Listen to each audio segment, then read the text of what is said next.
is someone who is kind of essential to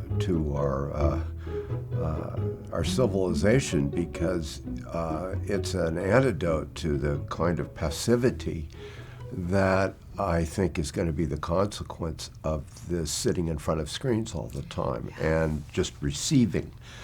Reading is an act. It isn't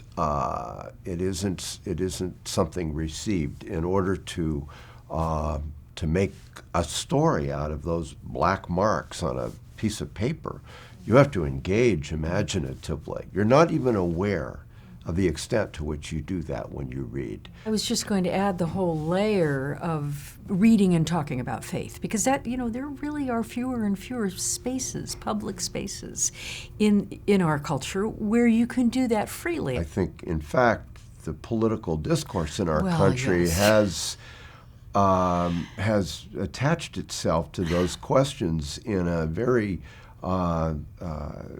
unfortunate way. I mean, Pope Francis has a line that Catherine likes about the way in which religion can form rules and then use them as stones to throw at people. And I fear that we're devolving into that kind of that faith is being treated in this way, used politically in this way. And demeans the real possibilities of faith and the real nature of it, I think. Yeah. I think of the great works of literature that mean so much to me spiritually, like the Brothers Karamazov or Gilead, or I could name so many. They're books where people struggled and sought and dealt not always well with complexity and fell and picked themselves up again.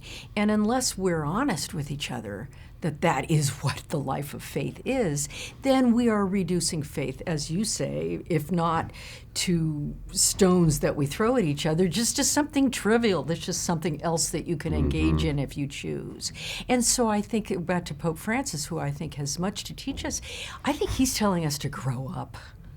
He really is. And when I think of the wonderful writers, even if they're not spiritual per se, they teach me about how to grow up in my faith.